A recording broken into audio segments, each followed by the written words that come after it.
দালাইলুল খায়রাতের মুকদ্দমার ভিতরে উনি ওনার জীবনীর আলোচনায় লিখে গেছেন, উনি ওনার নিজের কিতাব দালাইলুল খায়রাতের মুকদ্দমার মধ্যে তিনি লেখছেন ওনার জীবনী।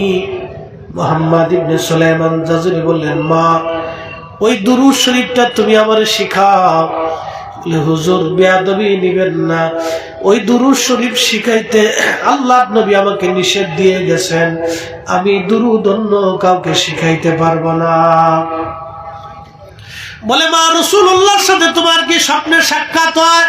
বলে, প্রত্যেক রাত্রি নবীজির সাথে আমার কথা হয়। একসাথে বলবেন কি আল্লাহু আকবার? না না, আরো জোরে বলেন না, ইয়া রাসূলুল্লাহ। ইল্লাহিল হামদু বিসমিল্লাহির রাহমানির রাহিম।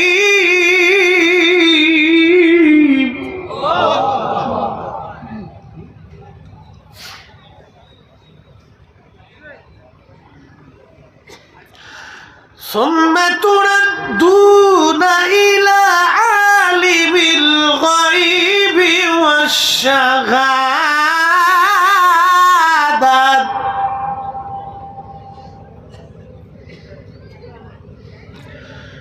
والشهادة فينبئكم بما كنتم تعملون।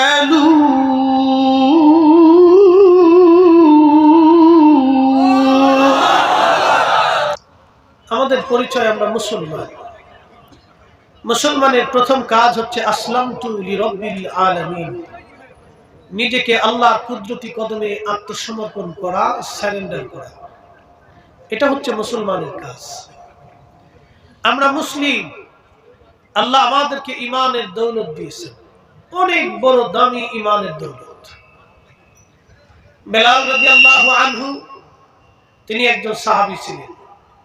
শুধু সাহাবী না, কোনো লেখাপড়া ছিল না, শিক্ষা দীক্ষা ছিল না, তেমন কোনো অর্থ সম্পদ বিত্তশালী ছিলেন না, কোনো বংশীয় ছিলেন না। তিনি শুধুমাত্র একজন গোলাম ছিলেন। কিন্তু এই গোলামি থেকে আল্লাহ এবং তার রাসূলের প্রতি অগাধ ভালোবাসা, ঈমানের দৌলতে আল্লাহ তাকে মদিনাতুন নবী, রাসূল করিমের মসজিদ, ইসলামের প্রথম মুয়াজ্জিন, যেই মসজিদের ইমাম আমার রাসূল, মুসল্লি ছিলেন সাহাবা আজমাইন, সেই মসজিদের মুয়াজ্জিন ছিলেন হযরত বেলাল। শিক্ষা, দীক্ষা, সার্টিফিকেট, বংশ, অর্থ আর সৌন্দর্যের জোরে না, এই জোরটা ছিল রাসূলুল্লাহর মহব্বতের জন্য, আল্লাহর গোলামির জন্য। কথা বলেন ঠিক না ঠিক? প্রিয় হাইলাকান্দি, খুব মনোযোগ দিয়ে শুনবেন। সাহাবা আজমাইনের অধিকাংশ সাহাবীরা ছিলেন হত দরিদ্র, গরিব। গরিবরা রাসূলকে মহব্বত করতে বেশি। সর্বপ্রথম কালেমার দৌলত যাদের নসিব হয়েছিল তারাও ছিল দরিদ্র, গরিব। সুমাইয়া রাদিয়াল্লাহু আনহার মতো দাসী, ইয়াসার রাদিয়াল্লাহু আনহুর মতো গরিব, হযরত আব্দুল্লাহ আম্মার রাদিয়াল্লাহু আনহুর মতো অসহায়, খাব্বাব রাদিয়াল্লাহু আনহুর মতো কামার, বেলাল রাদিয়াল্লাহু আনহুর মতো কৃতদাসেরা সেই দিন কালেমার দাওয়াত প্রথম গ্রহণ করেছিল। এই জন্য আল্লাহর কিয়ামতের মাঠে দুনিয়াতে অনেক বড় পয়সাওয়ালা, ধনী, ক্ষমতাশালী ব্যক্তিগণ কিয়ামতের হাসরের মাঠে আল্লাহর সামনে মাথা নত করে উলঙ্গ হয়ে থরথর করে কাঁপতে থাকবে। দুনিয়ার কিছু হত দরিদ্র গরিব মানুষ দুনিয়ার আদালতে, দুনিয়ার অফিসে, দুনিয়ার কাজে, সরকারি বেসরকারি দৌলতে তাদের কোনো 4 পয়সা মূল্য নেই, কিন্তু কিয়ামতের মাঠে তারা হবে অনেক সম্মানিত এবং মর্যাদাবান।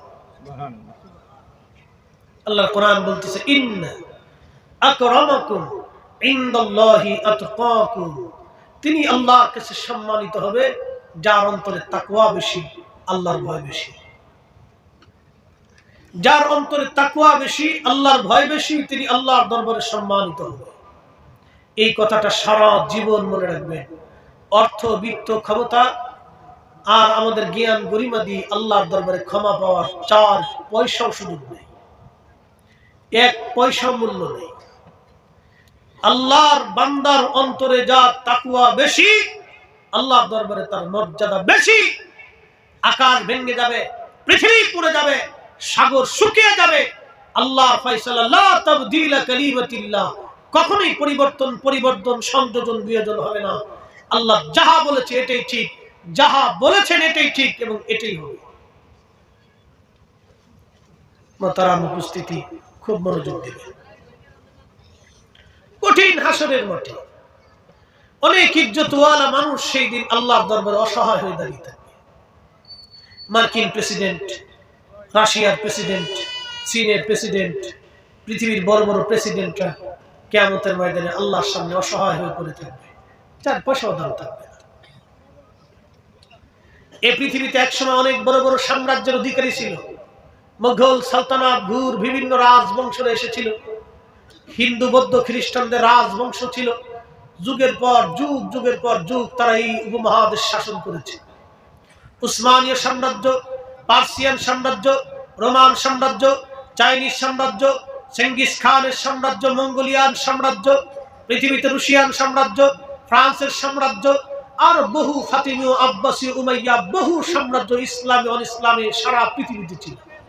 কোটি কোটি মানুষ তারা মেরে ফেলেছে শুধু সাম্রাজ্য টিকানোর জন্য। তাদের দরজা পর্যন্ত পৌঁছাইতে শত শত গেট পার হতে হয়েছে। তাদেরকে পাহারা দিয়েছে লক্ষ লক্ষ সৈন্যরা। তাদের নিরাপত্তার জন্য নিয়ে যেতে থেকেছে কোটি কোটি লক্ষ লক্ষ মানুষেরা, যাদের নিরাপত্তার জন্য নিঃশৃন্দ একেবারে গোয়েন্দা, ডিবিসিআইডি যাই বলেন না কেন, সব তাদের কাজে নিয়োজিত থাকতো। অনেক বড় বড় পাহারান এবং কমান্ডো সৈন্যরা তাদের পাহারায় নিয়োজিত থাকতো, তাদের জীবন যাতে কেউ কেড়ে নিতে না পারে। কিন্তু বলুন, তারা কি পৃথিবীতে আসে না কবরে চলে গেছে? চলে গেছে, পৃথিবীতে নাই। কারো কবরের চিহ্নতা হারিয়ে পড়েছে, কারো কবরের চিহ্ন দুনিয়াতে নেই। বিরাট বড় বড় প্রাসাদ পড়ে আছে, কিন্তু গর্জন তর্জন হাক সেই নীতি সাম্রাজ্য তাদের আজ দুনিয়াতে নেই। পৃথিবীতে এরকম, দুনিয়াতে এইরকমই সাম্রাজ্য হারিয়ে গেছে, কবর পর্যন্ত হারিয়ে গেছে, সমাধি পর্যন্ত হারিয়ে গেছে। তাদের বিরাট বিরাট প্রাসাদ গুলিতে চামচিকে, তেলা পোকা, পোকামাকড়, সাপ, বিচ্ছু বসবাস করে, কিচ্ছু নেই। 1450 বছর আগে কোরআনে আল্লাহ পাক জানিয়ে দিলেন, কুল হুজুর আপনি বলুন, ইন্নাল মাউতাল্লাযী তাফিররুনা মিনহু, আপনার উম্মত আমার বান্দারা মানুষ মৃত্যু থেকে, মরণ থেকে পালানোর চেষ্টা করে, শুধু মরণ থেকে পালানোর চেষ্টা করে। ফাইন্নাহু মুলাকীকুম, বলে দেন মরণ তার সাথে মোলাকাত করবে, পালিয়ে যেতে পারবে না, পালিয়ে যেতে পারবে না, পালিয়ে যেতে পারবে না। 1450 বছর আগে কোরআন বলেছে মৃত্যু থেকে সে পালাইতে পারবে না। তখনও ঠিক, এখনো ঠিক, আগামীতেও ঠিক, মরণ থেকে কেউ পালাইতে পারবে না। কথা বলেন ঠিক না ঠিক? তাহলে বলেন কোরআন কি সত্য না মিথ্যা? জোরে বলতে হবে, আওয়াজ না দিলে হবে না। আমরা বাঙালি বক্তাদের সিস্টেম হলো আওয়াজ আসতে হবে মাঠ থেকে। কোরআনের কোন কথা আজ পর্যন্ত মিথ্যা হয়েছে? আগামীতে হবে? কোন সুযোগ আছে? কোন সুযোগ। আল্লাহু আকবার ওয়ালিল্লাহিল হামদু, বিসমিল্লাহির রাহমানির রাহিম।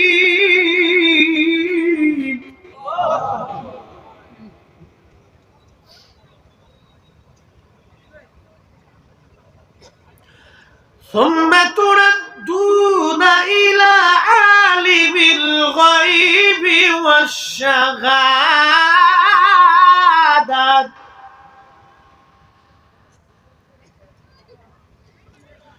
والشهادة فينبئكم بما كنتم تعملون.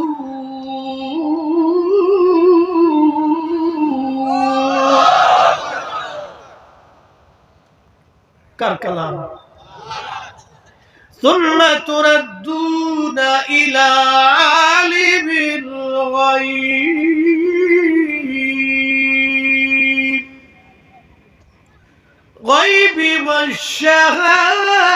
والشهادة. আল্লাহর কোরআন বলল, হে হাইলাকান্দির মুসলমান, আসামের মুসলমান ভালো করে শুনে যাবেন। কোরআন বলল তুমি এমন একজন মালিকের কাছে ফিরবা যিনি একমাত্র আল্লাহ, তিনি তোমার প্রকাশ্য জানেন, গোপনেও জানেন। ফায়ুনাব্বিউকুম বিমা কুনতুম তা'মালুন, তুমি যা করো না কেন সেই দিন আমার রব, আমার আল্লাহ তোমাকে সব কিছু জানাইয়া দিবে, কোনো কিছুই আল্লাহর গোপন রাখবে না। হে আমার নবীর উম্মতেরা, আল্লাহর কুরআন বলে ওয়া ইন্না আলাইকুম লাহাফিজিন কিরামান কাতিবিন ইয়ালামুনা মা তাফআলুন। দুই কাঁধে দুইজন ফেরেশতা, জীবনেও কোনোদিন আমরা দেখি নাই, দেখা সাক্ষাৎ কোনোদিন হয় নাই, কথাবার্তা হয় নাই, কিন্তু আছে। আমরা মুসলমানরা বিশ্বাস করি আমাদের দুই কাঁধে দুইজন ফেরেশতা থাকেন। একজন কিরামান কাতিবিন, দুইজন ফেরেশতা, তাদের কাজ হলো ইয়ালামুনা মা তাফআলুন, তোমরা যাহা করো না কেন তারা সব জানে। গোপনে যা করেন আল্লাহ সব লেখে, প্রকাশ্যে যা লেখেন জানেন বলেন আল্লাহ, তো এই কিরামান কাতিবিনদের সব লেখার। কোনো কিছু আপনার জীবনে গোপন থাকবে না বলে এটা কি করে সম্ভব? আজকে উন্নত বিশ্বের যুগে, স্যাটেলাইটের যুগে, একটা স্যাটেলাইট দিয়ে, ইন্ডিয়ান স্যাটেলাইট দিয়ে সারা ইন্ডিয়ার ভিতরে কোথায় কি আছে ধরা যায়। এমনকি বাড়ির ঘরের মধ্যে কি আছে তাও দেখা যায়, উঠানের মধ্যে কি আছে স্যাটেলাইটের মাধ্যমে দেখা যায়। এটা উপগ্রহ, একটা স্যাটেলাইট লক্ষ লক্ষ মাইল দূর। একটা স্যাটেলাইট দিয়ে যদি আপনার ঘরের অংশ দেখা যেতে পারে, তাহলে আপনারা বলেন তো আল্লাহর কাছে কোনো কিছুই গোপন নাই, আল্লাহর কাছে সব কিছুই ওপেন। যতই চেষ্টা করেন পালানোর কোনো রাস্তা নাই, ঠিক কিনা? কোনো রাস্তা নাই। হাইলাকান্দির মুসলমান খুব মনোযোগ দিয়ে, খুবই মনোযোগ দিয়ে কথাগুলি শুনে যাবেন। আমি কোরআন শরীফ থেকে দুটি কথা আপনাদেরকে শোনাবো। তাহলে আমাদের কাজ কি? আমাদের কাজ হলো আল্লাহর কোরআন বলে ইয়া আইয়ুহাল্লাযীনা আমানুত্তাকুল্লাহা হাক্কা তুকাতিহি ওয়া লা তামুতুন্না ইল্লা ওয়া আনতুম মুসলিমুন। আমাদের কাজ আল্লাহ বলে ইমানদার আমি আল্লাহকে ভয় করো। কি করে তুমি ভয় করবে? ভয় করার মতো তুমি ভয় করো, ভয় করার মতো তুমি ভয় করো। ভয় যেইভাবে করলে ভয় হয় সেইভাবে তুমি করো, ভয় করার মতো ভয় করো। হযরত ওমর রাদিয়াল্লাহু আনহু সারা রাত ঘুরে ঘুরে তিনি দেখতেন কে খায় কে খায় না, কে ঘুমায় কে ঘুমায় না। হযরত ওমর বেদুইন এলাকায় চলে গেল। বদু, আরবি অঞ্চলে মরুভূমির ভিতরে কিছু বেদুইন থাকে, বদু অত্যন্ত দুর্দর্শ এবং তারা কষ্ট সহিষ্ণু হয়ে থাকে বদু। এই বদু অঞ্চলে তিনি চলে গেলেন রাতের আধার। বদু অঞ্চলে চলে যাওয়ার পরে হযরত ওমর লক্ষ্য করলেন একটা বদুর ঘরের ভিতর থেকে মিট মিট মিট মিট করে আলো জ্বলে। আগের যুগে রাজা বাচ্চারা ঘুরে ঘুরে দেখতেন কে খায় কে খায় না, কে ঘুমায় কে ঘুমায় না। এটা যারা নীতিমান রাজা ছিলেন তাদের চরিত্র ছিল এটা। আর যারা ক্ষমতা পিপাসু ছিল তারা এই প্রজাদের রক্ত চুষে খেত। তো খলিফাতুল মুসলিমিন হযরত ওমর রাতের আধারে ঘুরে ঘুরে ওই বদুর বাড়ির কাছে গেছে। আল্লাহকে কিভাবে ভয় করতে হয় একটু ভালো করে শুনে। তো বদুর বাড়ির কাছে যাবার পরে এই বদু এই ভিতর থেকে হযরত ওমর বদুর ঘরের পাশে একবারে এই আপনাদের আমাদের অঞ্চলে বলে বেড়া, এই বেড়ার পাশে ঘরের সাথে লাগাইয়া হযরত ওমর কান পেতে দাঁড়ায় রয়েছে। দেখি ভিতর থেকে কি শব্দ আসে, কি আসার বিষয়। হযরত ওমর রাদিয়াল্লাহু আনহু লক্ষ্য করলেন ভিতর থেকে এক মহিলা বলতেছে, মা দুধের সাথে পানি বেশি করে মিশাও। অ্যাটেনশন, মাহফিল কেন দিছে, আমাদেরকে কেন আনছে, উদ্দেশ্য কি? আমাদের দুইটা কথা শুনে যাতে মানুষ বাড়ি পর্যন্ত নিতে পারে, ইসলাম কি এটা যাতে মানুষ বুঝতে পারে। আসলে আমাদের ধর্মটা কত সুন্দর এটা মানুষের কাছে পৌঁছাইতে হবে। আমাদের এই ধর্মটা এত সুন্দর, মানুষের কাছে পৌঁছাইতে হবে এই সুন্দর ধর্মটা। সেই জন্য আপনারা অনেক দূর থেকে আমাদের মতো বক্তাদেরকে দাওয়াত করে নিয়ে আসেন, যাতে আমরা বক্তব্য দিয়ে আপনাদেরকে বুঝাইতে পারি। কিন্তু বড় সমস্যা হলো কি জানেন, মানুষ ওয়াজ শুনে কিন্তু বাড়ি পর্যন্ত নেয় না। আমাদের বাংলাদেশে একটা অঞ্চল আছে নাম বরিশাল। এই বরিশালে জুয়ার ভাটার এলাকা। এই বরিশালে এই সন্ধ্যার সময় জোয়ার আসে নদীতে, আবার জোয়ার চলে, বিকেল বেলা জোয়ার চলে যায়, রাত দুপুরে আবার জোয়ার আসে, আবার দিন দুপুরে জোয়ার আসে। জোয়ার ভাটার এলাকা। দাদা নাতি দুইজনে ওয়াজ শুনতে গেছে। দাদা তো জীবনে বহু ওয়াজ শুনছে, নাতি জীবনে প্রথম গেছে দাদার সাথে। হুজুর ওয়াজ করছে, বাবারা গিরের উপরে কাপড় উঠাইলে, গিরে চিনি না আপনারা, এটা এই গিরার উপরে কাপড় উঠাইলে ফরস্তরক হয় কবিরা গুনাহ। আমাদের দেশের অনেক মুসলিম যুবকরা হাফ প্যান্ট পরে রাস্তায় হাঁটে। কি কথা কর না কেন? হাফ প্যান্ট পরে রাস্তায় হাঁটে, ও কি বুঝাইতে চায়?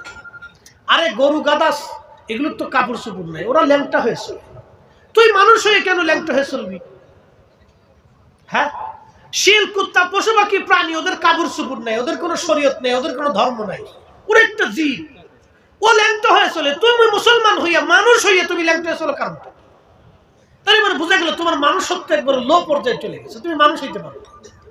তুমি কি মানুষ বুঝাইতে চাও? আজকে আধুনিকতার ছোঁয়ায় মনে কিছু নিবেন না, মেয়েরা পুরুষের প্যান্ট পরা ধরছে, পুরুষের জাঙ্গিয়া, দুঃখিত, পুরুষের প্যান্ট আর পুরুষের শার্ট, পুরুষের গেঞ্জি মেয়েরা পরা ধরছে। আচ্ছা, এত কিছু বাদ দিয়ে পুরুষের প্যান্ট তোরা নিলি কেন? তো প্যান্ট নিলি, গেঞ্জি নিলি, সবকিছু নিলি, তো জাঙ্গিটাও লয়ে যায়। এই কি কথা কর না কেন? নারী তো নারীর সুরতে থাকবে, নারী কেন পুরুষের সুরতে?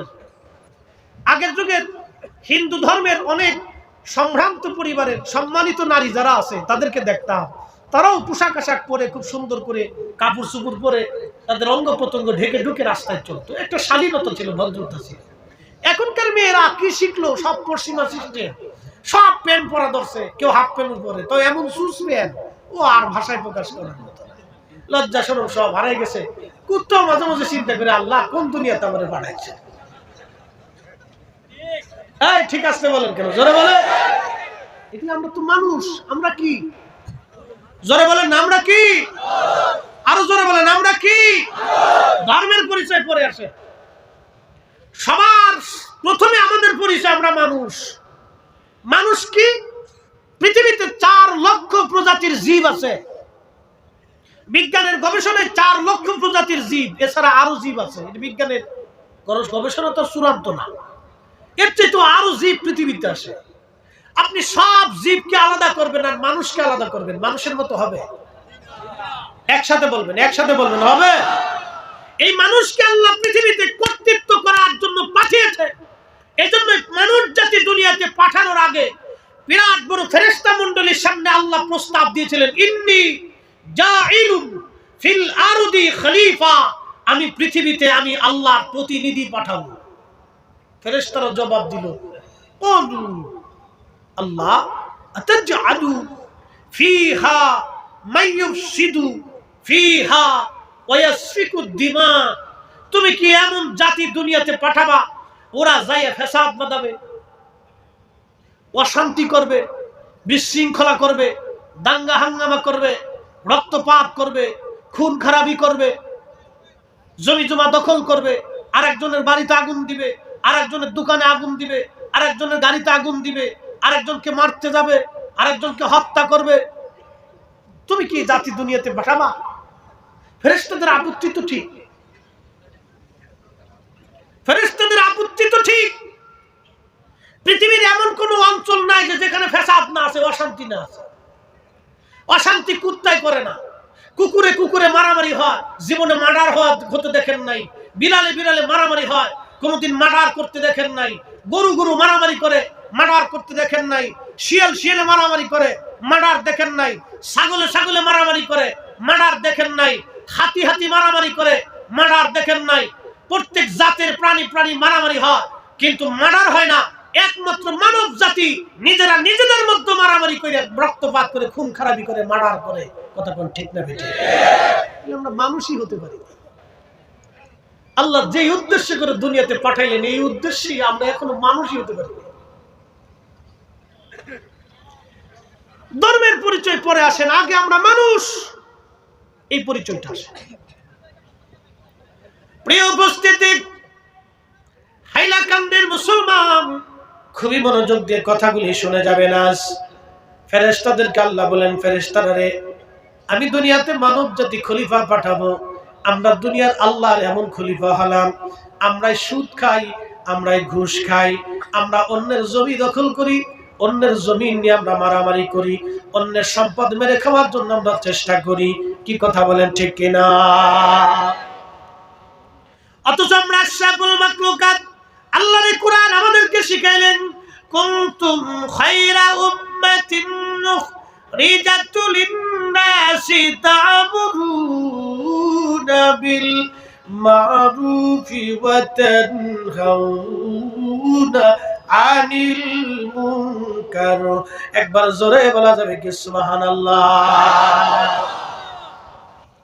কথা বোঝা যায়? প্রথম পরিচয় আমরা কি? মানুষ। জোরে বলেন আমরা কি? একসাথে বলেন আমরা কি? জোরে বলেন আমরা কি? 4 লক্ষ জীবন জীব প্রজাতির মধ্যে আমরা শ্রেষ্ঠ। কি কথা কোন ঠিক কিনা? আমরা শ্রেষ্ঠ, আমরা মানুষ। মানুষ হয়ে মানুষের কাজ করতে। হযরত ওমর লক্ষ্য করতেছে, ভিতর থেকে মহিলা বলতেছে, মারে দুধের সাথে পানি বেশি করে মিশাও। আচ্ছা, আপনাদেরকে প্রশ্ন করি, দুধের সাথে যে পানি মিশাইলেন, আমাদের দেশে অনেকে দুধ বেশি বিড়ি খায়। এই আস্তে করকে জোরে বলেন, দুধ বেশি কি খায়? বিড়ি খায়। দুধ বেশি বিড়ি খায়। মানুষ খাচ্ছে, খুব খাচ্ছে। মানুষে জানে যে বিড়ি খাওয়া এটা মানুষের শরীরে ক্ষতি, তো খাবে। ও খুব ধুমসে খাচ্ছে, তো খাওয়ার টানটা কি আপনাদেরকে দেখায়? বিড়ি একটা ধরাই দিয়ে একটা টান দেয়, সারে কেমনে দেখে? টান্ডা দিয়ে আসতে কেমনে সারে?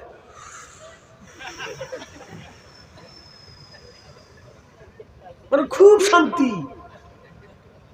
লাস্টে বিড়ির পিছনের অংশটুকু দূর আছে, হেতার একটা সুখটা। হ্যাঁ, আপনাদের ভারতে কি বলে? বাংলাদেশে সুখটা। লাস্টে একটা সুখ টান দিব রে। আচ্ছা, বিড়ির ভিতরে সুখ আছে, চিন্তা করেন সুখটা। আমি একদিন এক কেয়ারটেকার বাথরুমে ঢুকছি, তো আমাদের দেশে তো পাবলিক টয়লেট বেশি, প্রত্যেক স্ট্যান্ডে, বাস স্ট্যান্ডে পাবেন, তারপরে আপনার এই পেট্রোল পাম্পগুলিতে পাবেন, তো প্রত্যেক জায়গায় বাথরুম আছে। তো এক পাবলিক টয়লেটের ভিতরে ঢুকছি, ঢোকার পরে ওখান থেকে খালি বিড়ির গন্ধ। তো কেয়ারটেকার যে থাকে ওরা 10 টাকা করে নেয়, প্রত্যেক বাথরুমে 10 টাকা, আর পেশাবে 5 টাকা। ব্যবসা খুব ভালো, বুঝতে পারছেন? তো প্রত্যেক বাথরুমে 10 টাকা করে নেয়। তো আমি 10 টাকা দিয়ে বললাম, বেটা রে, বাথরুমের ভিতরে বিড়ির গন্ধ পরিষ্কার করতে আরস না? হুজুর, এই আপনার আগে যেটা ঢুকছিল হেতায় বই বই বিড়ি টানছে। দুনিয়াতে এত জায়গা থাকতে বাথরুমে বসে বিড়ি টানলো কারণ কি? হুজুর, বিড়ি না টানলে বলে ক্লিয়ার হয় না। তার মানে হে বিড়ি ধরে নাই, বিড়ি হেরে ধরছে, ওরে বিড়ি ধরে ফেলছে একবার। এই অবস্থা আমাদের।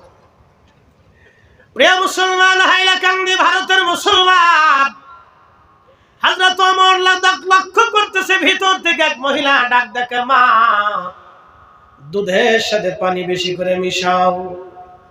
মেয়েটার জবাব দিয়ে বলল, মা দুধের সাথে যদি পানি মিশাই, ওমরের গোয়েন্দা যদি জানে, কালকে মসজিদে নববীর সামনে এই দুধের সাথে পানি মিশানোর জন্য, অন্যায় করার জন্য আমাদের বিচার হবে রে মা। এই অন্যায়ের জন্য কালকে বিচার হবে। বেশি করে ও মা, দুধের সাথে পানি মিশাইতে পারবো না মা। মহিলা ডাক দিয়ে বলল, মেয়েরে, ওমরের গোয়েন্দা এত রাত্রে কি করে জানবে তুমি দুধের সাথে পানি মিশাও? পানি মিশাও মা, ওমরের গোয়েন্দা জানবে না। মুসলিম মেয়েটা সেই দিন জবাব দিল, মা দুধের সাথে পানি মিশাইলে ওমরের গোয়েন্দা যদি না জানে, আমার মালিক আমার আল্লাহ ফায়ুনাব্বিউকুম বিমা কুনতুম তা'মালুন, কেউ না জানলেও আমার আল্লাহ জানে মা, ওই আল্লাহ যেহেতু জানে, আল্লাহ যেহেতু দেখে, আমি দুধের সাথে পানি মিশাবো না। চিৎকার করে জোরে বলবেন কি আল্লাহু আকবার। তেলের গাড়ি তেলে চলে,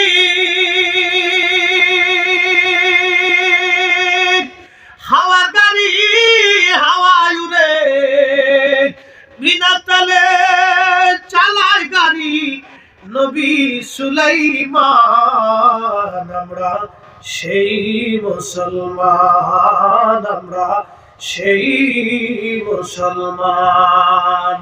মসজিদে জুতা চুরি করে নিয়ে যায়, মাহফিল থেকে জুতা চুরি করে নিয়ে যায়, অন্যের মাল কেড়ে নেই, অন্যের সম্পদ কেড়ে নেই, অন্যের জমি দখল করে নেই, হালাল খাই না, সুদ খাই, ঘুষ খাইয়া, আরাম খাইয়া অন্যের ক্ষতি আমরা করে থাকি। কথা বলেন ঠিক কিনা? সেই মুসলিম, আমরা সেই মুসলিম। এই ভারতের খাজা বাবা আজমিরি এক আনা সাগরের পানি একটা লুটার ভিতরে এনেছিলেন। আমরা সেই মুসলমান, আমরা সেই মুসলিম। শাহজালাল আহমেদী মুজাররদি জায়নামাজ বিছাইয়া সুরমা নদী পারি হয়েছিলেন। আমরা সেই মুসলিম, আমরা সেই মুসলমান। অস্তিত্ব হারিয়ে ফেলতেছি ভুলের জন্য। আমাদের ভুলের জন্য আমরা আমাদের অস্তিত্ব হারাচ্ছি। হাইলাকান্দির মুসলমান মেয়েটি ডাক দিয়ে বলল, মা, ওমরের গোয়েন্দা যদি না জানে, আমার আল্লাহ জানে, দুধের সাথে পানি মিশাবো না মা। হযরত ওমর গোলামকে বললেন, গোলাম রে, জায়গাটা চিহ্নিত করে রাখো, কালকে সকালবেলা এই ফ্যামিলির খোঁজ আমাদের নেওয়া লাগবে, কে কে আছে না আছে। খলিফা চলে আসলেন, ফজরের নামাজ পড়ে গোয়েন্দারা যে রিপোর্ট দিল, আমিরুল মুমিনিন ওই মহিলার স্বামী মারা গেছে, তারা খুবই দরিদ্র, কোন রকম উট ছাগল দুম্বার দুধ বিক্রি করে তারা সংসার চালায়। হযরত ওমর ছেলেদেরকে ডাক দিলেন, এ ছেলেরা, তোমরা বলো তোমাদের মধ্যে কে বিয়ে করবা। বড় ছেলে আব্দুল্লাহ ইবনে ওমর রাদিয়াল্লাহু আনহু, যিনি রাসূলুল্লাহর অনেক বড় দামি সাহাবী ছিলেন, অনেক বড় মুহাদ্দিস সাহাবী এবং মুফতি সাহাবী ছিলেন, তিনি জবাব দিলেন, না আব্বাজান, আমার স্ত্রী আছে, আমি আর বিয়ে করার প্রয়োজন নাই, আমার ছোট বোনকে আপনি বিবাহ দিয়ে দেন। হযরত ওমর জিজ্ঞেস করলেন, বেটা তুমি কি বিয়ে করবা? ছেলে বলল, আব্বাজান আপনি যদি বিয়ে দেন আমি অবশ্যই বিয়ে করব। তখন হযরত ওমর বললেন, বেটা রে, আমি একটা মেয়ে পছন্দ করছি, বেদুইন ঘরে, খুবই দরিদ্র, দুধ বিক্রি করে তারা সংসার চালায়। বলেন তো, খলিফাতুল মুসলিমিন হযরত ওমর কত বড় খলিফা আজকে বুঝাই। বর্তমানে ইরান, ইরাক, ইয়ামান, ওমান, সিরিয়া, জর্দান, লেবানন, ফিলিস্তিন, লিবিয়া, সৌদি আরব, কাতার, দুবাই, বাহরাইন, কুয়েত, এই পুরো অঞ্চলের তিনি খলিফাতুল মুসলিমিন। কত বড় দেশের খলিফা, চিন্তা করেন তো। দুধ বিক্রি করনেওয়ালা মেয়ের সাথে ছেলের বিয়ে দিচ্ছে, আর আপনারা মেয়ে ছেলে বিয়ে দেওয়ার সময় খালি চামড়া তালাশ করেন কোনটা সুন্দর। কথা কর না। আর যে বেডি বেশি টিকটক করে, এই বেডির খুব পছন্দ। টিকটক খালি করতে পারলেই হয়েছে, বেডি খুব ভালো।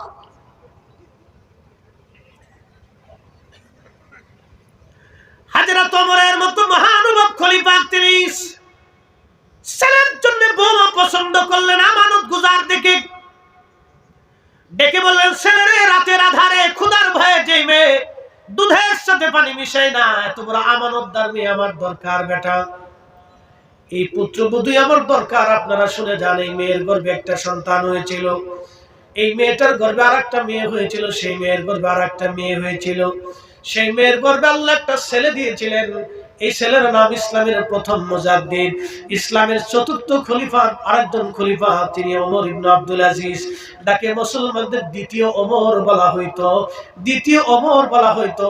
বিরাট বড় সিংহাসন পাওয়ার পরেও তিনি ধুলার তখ্তে চড়ে হযরত ওমরের মতো বিশ্ব শাসন করে গেছে। একবার জোরে বলা যাবে কি আল্লাহু আকবার। তেলের গাড়ি তেলে চলি, হাওয়ার গাড়ি হাওয়ায় উড়ে, বিনা তেলে চালায় গাড়ি নবী সুলাইমান।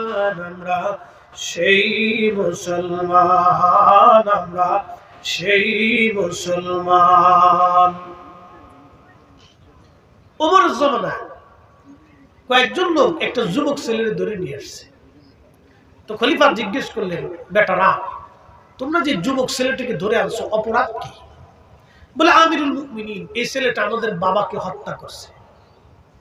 বলে, তোমাদের বাবাকে হত্যা করছে? ছেলেটাকে জিজ্ঞেস করলো, বেটা তুমি কি হত্যা সংগঠন করছো, মার্ডার করছো? বলে, হ্যাঁ ইয়া আমিরুল মুমিনিন, আমি তাদের বৃদ্ধ বাবাকে মেরে ফেলছি। আপনি একটু চিন্তা করেন তো, সত্যবাদিতা কি এক চমৎকার ইসলামের জীবন বিধান। সত্য কথা বলা। রাসূল বলছেন সমস্ত পাপের মূল হলো মিথ্যা। মুসলমান তো মিথ্যা বলতে পারে না, মুসলিম কখনো মিথ্যা বলতে পারে না। মুসলিমদের সত্য বলাটা হচ্ছে মুসলিমদের আইন বিধান। সত্যের উপরে থাকতেই হবে। এত বড় সত্যবাদিতা রাসূল কারীম জীবনে কোনদিন একটা মিথ্যা কথা বলে। একসাথে জোরে বলবেন আল্লাহু আকবার। না না আরো জোরে। এত মানুষ আল্লাহু আকবার আওয়াজ তো দুর্বল। মেসি গোল দিলে তো বিরাট খুশি হয়, নেইমারে গোল দিলে তো আরো খুশি হয়। বাপরে বাপ, কেউ লুঙ্গি খুলে মাথায় বাঁধবে ঘুরে। আমাদের বাংলাদেশে বেশি পারাপার, এই খেলাধুলা নিয়ে আমাদের বাংলাদেশে বেশি হই হল। কিছু মাথা মোটা পোলাপান আছে একবার, এটি আমি মনে করি যে অসুস্থ মস্তিষ্ক। হ্যাঁ, যারা এই সমস্ত খেলাধুলা নিয়ে বেশি পারাপারি করে, এটা অসুস্থ মস্তিষ্ক। খেলা দেখবেন, দেখেন আপনার পছন্দের দল আছে, এটা নিয়ে আমরা বাংলাদেশে মারামারি হয়। হ্যাঁ, কোন খারাপি আপনি জানেন না। এত মস্তিষ্ক সমস্যা, তা বলার কোনো ভাষা নাই। মানুষ বেকার থাকলে যা হয়, এই যে আমাদের একজন জ্ঞানী ঠিক কথা বলছিলেন যে অলস মস্তিষ্ক শয়তানের কর্মশালা। আমার দিকে তাকান, আমরা ঘুমানোর টাইম পাই না, ঘুমানোর মতো সময় হয় না। দুইটা তিনটে করে প্রোগ্রাম, ঘুমাবো না, প্রোগ্রাম করবো না, নসিহত করবো না, ওয়াজ করবো না, স্ত্রী সামলাবো না, সংসার সামলাবো না, কমিটির সাথে যোগাযোগ করবো না, আবার আপনাদের মাহফিলের চাপ, হুজুর ডেট নেন, কবে দিবেন, কবে আসবেন, কবে দেখা করবেন, নানান পেরেশানি। এগুলোর এত চিন্তে, আরেকজন যে ক্লিকবাজি করবো, আরেকজনের আইকেলা বাস দিব, টাইমই নাই।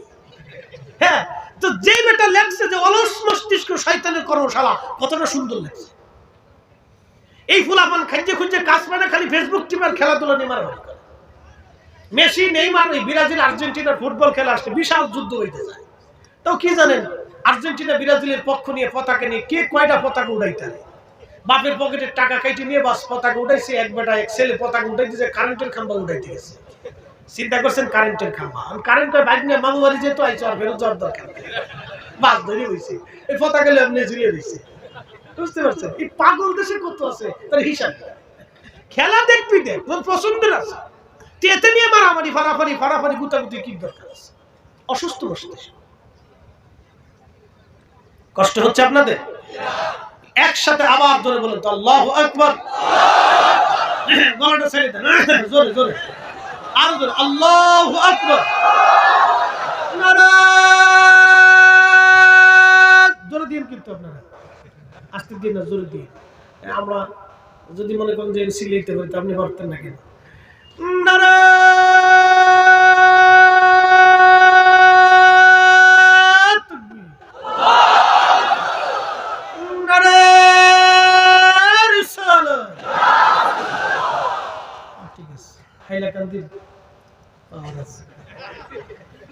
ফুটবল খেলায় জিতবো বোঝা যাচ্ছে। আল্লাহু আকবার ওয়ালিল্লাহিল হামদু বিসমিল্লাহির রাহমানির রাহিম।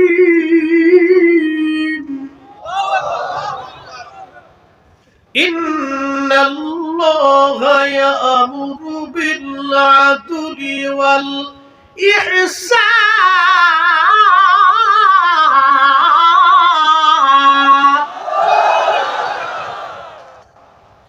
আল্লাহর কোরআন বললাম, আমি আল্লাহ তোমাদেরকে হুকুম করলাম তোমরা পৃথিবীতে ন্যায় বিচার করবা, ন্যায়, কখনো অন্যায় করবা না, ন্যায় কাজ করবা, অন্যায় করবা না। এরপরে আল্লাহ বললেন তুমি ইহসান করবা, দয়া, তোমরা সৃষ্টিকে দয়া করবা, মানুষকে দয়া করবা, তোমরা ইহসান করবা, দয়া করবা এবং ন্যায় বিচার করবা। দুনিয়াতে তোমরা ন্যায় বিচার করবা। হযরত ওমর রাদিয়াল্লাহু আনহু ওই ছেলেটাকে ডাক দিয়ে বললেন, যুবক তুমি কি তোমার এই বৃদ্ধ বাবাকে হত্যা করছো? বলে হ্যাঁ। বলে কি জন্য তুমি মার্ডার করলা বলো। যুবক ডেকে বলল, আমিরুল মুমিনিন, আমার একটা উটের ছানা ছিল, উটের বাচ্চা। আপনারা দেখবেন আমাদের দেশে গরুর বাচ্চা হলে ওই গরুর বাচ্চার গলার মধ্যে মালিক ঝুনঝুনি বেঁধে দেয়, ওই বাচ্চা দৌড়াদৌড়ি করে খেলাধুলা করে, আর মালিকের মনে ভালো লাগে, আনন্দ লাগে। মালিক বুকের মধ্যে কোলের মধ্যে জড়িয়ে ধরে চুমা খায়, আদর করে। ছাগলের বাচ্চা হলে ছোট ছোট মেয়েরা ছাগলের বাচ্চা কোলের মধ্যে নিয়ে বসে থাকে, বিড়ালটাকে কোলের মধ্যে নিয়ে বসে থাকে। এইভাবে এই মানুষগুলি ছোট ছোট প্রাণীদেরকে আদর করে, কারণ দেখতে সুন্দর দেখা যায়। ওই যুবক ডেকে বলল, আমিরুল মুমিনিন, আমার এই উটের বাচ্চাটা দেখতে খুবই সুন্দর। সে খেলতে খেলতে ওই বৃদ্ধের খেজুর বাগানে চলে গিয়েছিল, আর বৃদ্ধ লোকটা একটা পাথরের আঘাত করে আমার উটের বাচ্চার চোখ উঠিয়ে ফেলে দিয়েছে। আমার উটের বাচ্চার চোখ বেরিয়ে গেছে। আমি দৃশ্যখানা দেখে সহ্য করতে পারি নাই। আমি একটা মস্ত বড় পাথর হাতে নিয়ে বৃদ্ধকে কষ্ট দেওয়ার জন্য একটা পাথর ছুঁড়ে মেরেছিলাম। ওই পাথরের আঘাত সহ্য করতে না পেরে বৃদ্ধ মারা গেছে। আমিরুল মুমিনিন, আমি ইচ্ছা করে মারি নাই, ভুলবশত এটা মার্ডার হয়ে গেছে।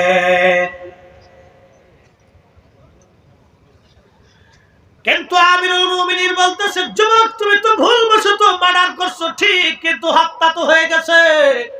কোরআন বলল, মান কাতালা নাফসান বিগাইরি নাফসিন আও ফাসাদিন ফিল আরদি ফাকান্নামা কাতালান নাস জামিয়া।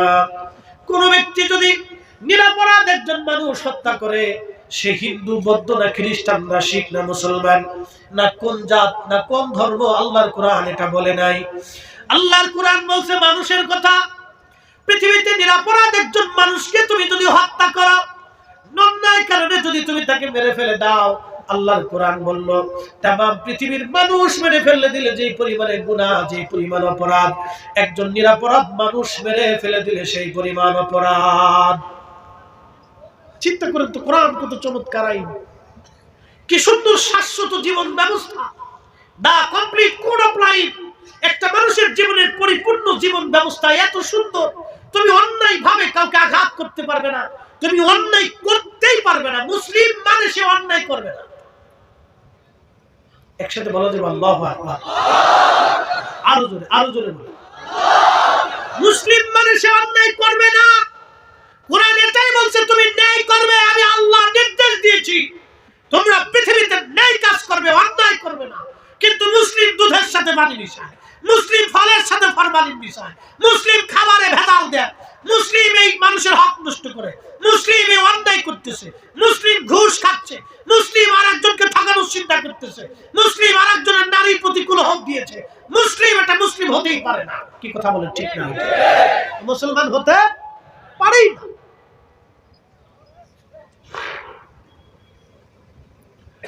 হাইলাকান্দির মুসলমান হযরত আমিরুল মুমিনিন ওমর ডাক দিয়ে বললেন, বেটা তুমি তো হত্যা করে ফেলছো। আল্লাহর বিধান মোতাবেক, কোরআনের আইন মোতাবেক তোমার প্রতি মৃত্যুদণ্ড আরোপ করা হলো, তোমাকে মৃত্যুদণ্ড দেয়া হবে।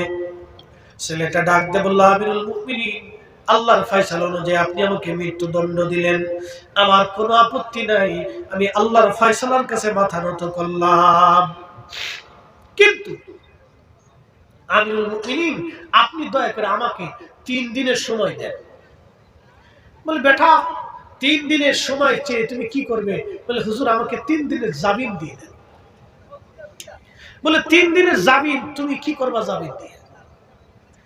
যুবক ছেলেটি ডাক দিয়ে বলতেছে, হুজুর 3 দিনের জামিন আপনি আমাকে দিবেন। প্রথম দিন বাড়িতে যাইতে সময় লাগবে, দ্বিতীয় দিন আমি আমার কাজ করব, 3 নাম্বার দিন আমি ফিরে চলে আসব। বলে, যুবক রে, কাজ কি তোমার বলো? বলে আমিরুল মুমিনিন, আমার আব্বাজান ইন্তেকালের সময় আমাদের জন্য সোনা দানা রেখে গিয়েছিল। আমি বড় ভাই, আমার একটা ছোট ভাই আছে, ও তখন ছোট ছিল, আমি বড় ছিলাম। আব্বাজান আমার কাছে সম্পদ আমানত দিয়ে বললেন, বেটা তোমারে অর্ধেক দিলাম, তোমার ছোট ভাইকেও অর্ধেক দিলাম। বাবা দে, এই অর্ধেক সম্পদ তুমি আমানত তোমার কাছে দিয়ে গেলাম, আমার সন্তানটা যখন বড় হবে আমার সন্তানকে এই আমানত বুঝাই দিবা। এখন আমরা কি, বাপ মরে গেলি জমি জমা ভাগাভাগি নিয়ে মারামারি লেগে যায়, ভাই ভাই যুদ্ধ করে, এক ভাই আর এক ভাইয়ের দুই চোখ দিয়ে দেখতে পারে, একই মায়ের পেটের সন্তান, একই রক্ত, একই মা, একই বাপ, একই পেটের ভিতরে তাইছে, একই বাবার জন্য, একই বাবার রক্ত, একই মায়ের রক্ত, এক ভাই আর এক ভাইয়ের চেহারা দেখে না। বাপ মরে যাওয়ার পরে সম্পদ নিয়ে মারামারি পারাপারি করে যুদ্ধ করতেছে, মামলা হামলা কত কিছু, আইন আদালত শেষ নেই। কি করে মুসলমান হতে পারে সে? কি করে মুসলমান হতে পারে সে বলুন আপনি? আমরা তো নামকা ওয়াস্তে মুসলমান, শুধু নাম দিছি মুসলিম, মুসলিম আব্দুল করিম, আব্দুর রহিম, আব্দুল সালাম, নামই মুসলমান। হযরত ওমর ডেকে বললেন, যুবক তুমি তোমার ভাইয়ের আমানত বুঝাই দিতে যাবা বুঝলাম, কিন্তু ওমরের আদালত তো তোমাকে জামিনদার ছাড়া জামিন দিবে না, বলো যুবক কে তোমার জামিন হবে? হযরত ওমর রাদিয়াল্লাহু আনহু ওই যুবককে বলার পরে যুবক বলল, হুজুর ক্ষমা করে দিবেন, এই মদিনাতে আমার কোনো পরিচিত লোক নাই, কে আমার জামিনদার হবে? তখন ওই যুবকটা তাকায় দেখলো রাসূলের একজন সাহাবী, তার নাম আবু যর গিফারি রাদিয়াল্লাহু আনহু। তিনি একজন জাহিদ এবং আবিদ সাহাবী ছিলেন, দুনিয়া বিরাগী সাহাবী ছিলেন। হযরত আবু যর গিফারি আমার জামিনদার হবে হুজুর। ছেলেটা ডাক দিয়ে বলতেছে, আমিরুল মুমিনিন আমার জামিনদার এই ছেলে, এই হযরত রাসূল করিমের সাহাবী আবু যর গিফারি। হযরত ওমর ডাক দিয়ে বলেন, আবু যর আপনি কি যুবকের জিম্মাদারি নেবেন? তখন আবু যর গিফারি বলেন, হ্যাঁ আমিরুল মুমিনিন, আপনি যুবকটাকে 3 দিনের জামিন দিয়ে দেন, আমি আবু যর তার জিম্মাদারি নিলাম। ওমর ডাকতে বলেন, আবু যর বুঝে সুঝে নেন, এই ছেলে যদি ফিরে না আসে তাহলে হত্যার ফয়সালা কিন্তু আপনার উপরে বর্তাবে। তেলের গাড়ি তেলে চলি, হাওয়ার গাড়ি হাওয়ায় উড়ে, বিনা তেলে চালায় গাড়ি নবী সুলাইমান। আমরা সেই মুসলমান, আমরা সেই মুসলমান। কষ্ট হয়? জোরে বলেন কষ্ট হয়? একসাথে আবার জোরে বলেন আল্লাহু আকবার। আমাদের পরিচয় আমরা মুসলিম। মুসলিমের কাজ হলো আসলামতু লিরাব্বিল আলামিন, যিনি সমস্ত জগৎ সমূহের রব, যিনি সমস্ত জগৎ সমূহের রব, এই কালের রব, ওই কালের রব, আগের কালের রব, অতীতের রব, বর্তমানের রব, ভবিষ্যতের রব। একসাথে 800 কোটি মানুষকে যিনি চালান, 4 লক্ষ প্রজাতির জীবকে যিনি চালান, সমুদ্রের ভিতরে কোটি কোটি কোটি কোটি মাছ আছে, তার ভিতরে একটা বৃহৎ আকারের মাছ নীল তিমি প্রত্যেকদিন 110 মণ করে খাবার খায়। তার কোনো আপনার কি বলে জাতিসংঘ নাই, স্বাস্থ্য সংস্থা নাই, খাদ্য অধিদপ্তর নাই, রাষ্ট্র নাই, এলাকা নাই, অঞ্চল নাই, খাদ্য গুদাম নাই। প্রত্যেকদিন একটা নীল তিমিকে 110 মণ করে যিনি খাবার খাওয়ান, একসাথে বলেন সে মালিকের নাম কি? আরো জোরে বলেন কে? আমাদেরকে যিনি খাবার দেন সে মালিকের নাম কি? তাহলে আজকে থেকে বলেন ঘুষ খাবো না, অন্যায় ভাবে কারো সম্পদ মারবো না। কথা বলেন ঠিক না ঠিক? তাইলে মুসলমান, তাইলে মুসলমান। প্রিয় উপস্থিতি হাইলাকান্দিবাসী, হযরত ওমর ডাক দিয়ে বললেন, যুবক তুমি এবার জিম্মাদারি নিয়ে জামিন নিয়ে চলে যাও, তুমি ফিরে আসবে। যুবক চলে গেল। আবু যর গিফারি 3 দিন পরে মদিনায় মসজিদে নববীতে আবার বিচার বসল, আদালত। আবু যর গিফারি এক পাশে, বাদীর অন্য পাশে দাঁড়ানো, মামলার আসামি কিন্তু আর আসে না। সূর্য ডুবে যায় ডুবে যায়, ব্যাপার কি, যুবক কেন ফিরে আসে না? সাহাবীরা কেঁদে ফেলে দিয়ে বলল, বাদীরা মামলা উঠায় না, একটা যুবকের জন্য রাসূলুল্লাহর দাবি সাহাবী আজ মারা যাবে। কারণ ওমর তো এমন বিচারক, পৃথিবীর কারো কথায় পরিচিত হয়ে প্রভাবে সে বিচার করবে না। আল্লাহর আইনের বাহিরে এর চুল পরিমাণ ফয়সালা হযরত ওমর দিবে না। আজকে নবীর একজন সাহাবী মারা যাবে, বাদীরা মামলা উঠায় নাও। বাদীরা বলে, না, বাবার হত্যার ফয়সালার জন্য আসছি, মামলা আমরা উঠাবো না, হত্যার ফয়সালা নিয়ে তারপরে যাব। হযরত আবু যরকে ওমর বলে, না আবু যর, তোমার আসামি কোথায়? আবু যর ডাক দিয়ে বলে, ওমর, আমার মন বলে সূর্য ডোবার আগে এই ছেলেটা ফিরে চলে আসবে, কারণ মুসলমান মিথ্যা কথা বলে না। চিৎকার মেরে জোরে বলবেন আল্লাহু আকবার। তুমি মোদের আশার আলো, তাই তো তোমায় বাসি বলো, তুমি মোদের আশার আলো, তাই তো তোমায় বাসি বলো। হৃদয় নামের ফুলদানিতে, হৃদয় নামের ফুলদানিতে গেথে রেখেছি প্রেমের মালা। ইয়া রাসূলুল্লাহ, ইয়া হাবিবাল্লাহ, বলেন ইয়া রাসূলুল্লাহ, ইয়া হাবিবাল্লাহ, ইয়া রাসূলুল্লাহ, আল্লাহুম্মা সাল্লি আলা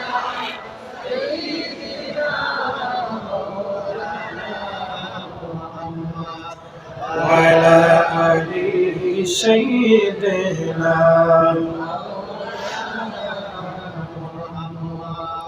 হাইলাকান্দের মুসলমান খুবই মনোযোগ দিয়ে শুনিয়ে যান, এরা সাহাবী, নবীর সাহাবী। সাহাবী আবু যর গিফারি কোন সাহাবী জানেননি? আবু যর গিফারি, গিফারি বংশের একজন সাহাবী ছিলেন। গিফারি কারা? এদের পরিচয় ছিল ইসলাম গ্রহণ করার আগে এরা মরুভূমিতে ডাকাতি করত, দিন দুপুরে মানুষ মেরে ফেলতো, অর্থের জন্য মানুষ খুন করত, পুরা বংশটাই ডাকাতি করত। তাদের কাজ, পেশা ছিল ডাকাতি করা। আমাদের বাংলাদেশের সুনামগঞ্জ একটা জেলা আছে, এই জেলায় বন্যার সময় ত্রাণ দিতে গেছি, ওই সময় লোকেরা বললো, হুজুর একটা গ্রাম আছে, ওই এলাকার পুরা গ্রামের লোক চোর। কথা বুঝেন নাই? সারা গ্রামের মানুষ চুরি করে। বললাম, এত চোর? কহ সব গ্রামের, ওই গ্রামের টোটাল মানুষ চুরি করে, আমরা বলি চোরের গ্রাম। ওই গ্রামের সাথে কেউ আত্মীয়তা করে না, বিয়ে শাদী করে না, ও খালি চুরি করে বেড়ায়। বুঝতে পারছেন? গ্রাম শুদ্ধ। আমি বলি, পুলিশে ধরে না? পুলিশও জানে এটা চোরের গ্রাম, চোর। আমি বললাম, তো ভালো হয় না? ইদানিং কিছুটা ভালো হয়েছে, আগে খালি চুরি করতো। তো গিফারি বংশের মানুষ ডাকাতি করত। তা আবু যর গিফারি মক্কায় আসছিলেন নবীকে দেখার জন্য। নবীর সৌন্দর্য, কথাবার্তা দেখে এক বাক্যে কালেমা পড়ে মুসলমান হয়েছে। চিন্তা করলো, না, এই লোক মিথ্যা বলতে পারে না। আর আমরা দিন দুপুরে মানুষ হত্যা করি, মানুষের সম্পদ চুরি করি, মানুষের ঘর সম্পদ লুণ্ঠন করি, এই আমাদের কাজ ভালো না, এই লোকই সুন্দর কথা বলতেছে। দেখেন, যারা একসময় ডাকাতি করে খাইতো, সেই বংশের একজন মানুষ কালেমা পড়ে যে পুরা বংশটাকে কালেমা পড়াইল। তারা এত ভালো হয়ে গেল, চুরি ডাকাতি ছাইয়ে দিয়ে আবু যর গিফারি দুনিয়া বিরাগী হইয়া এমন অবস্থা হয়ে গেল, পাথরের হৃদয়ের মানুষগুলি রাসূলের সোহবতে মোমের মতো নরম হয়ে গেল।